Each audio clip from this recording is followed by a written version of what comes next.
Now, since Jennifer could not be with us tonight, I want to read in her stead a passage from her book, Goddess of the Market, Ayn Rand and the American Right.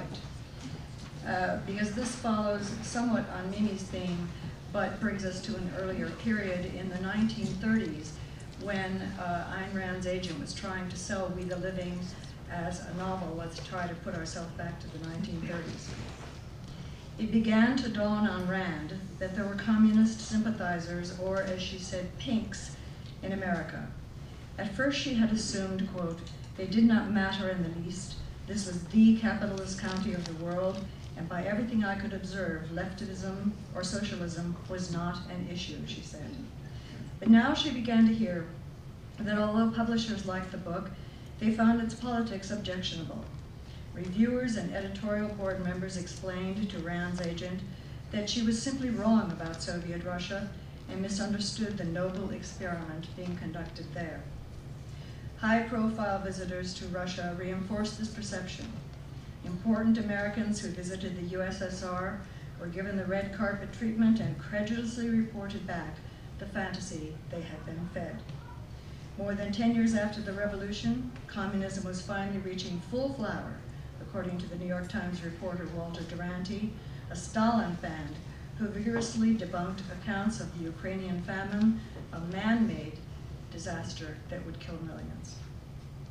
In educated, reform-minded circles, it became conventional wisdom that the United States would simply have to move toward communism, or at the very least, socialism.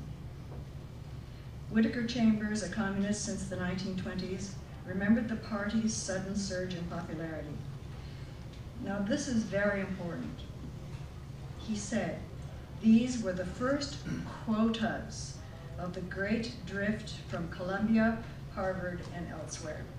Now, I want to interject here for a moment, because if you have not heard of the Frankfurt School, it's extremely important that you know about it. It was a group of German Marxists who, after the Russian Revolution, planned to bring communism to all of Europe. But Hitler's fascist rise put an end to that all. And the Frankfurt School changed their name to the innocuous Institute for Social Research. And by design, infiltrated and were invited to Columbia University to bring their ideas here. This is the beginning of the studies series in the universities that spread.